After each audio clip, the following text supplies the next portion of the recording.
In this video, we will learn how to use the new jetpack in Fortnite.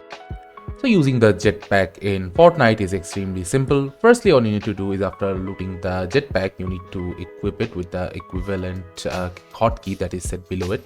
So mine is 1, so I'll just press 1 to equip the jetpack.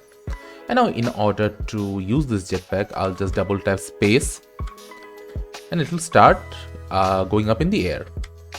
And if I want to keep hovering in the air, I will need to press and hold my space button, or I can just press it periodically to give myself a levitation of the same level.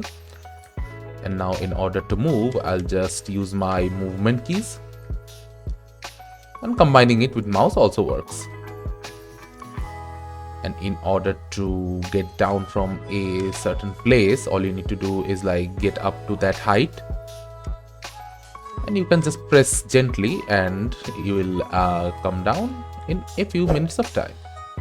Now this is how you can easily use the jetpack in Fortnite and enjoy playing it. Thank you for watching. Subscribe to our Topical Talks channel for more videos.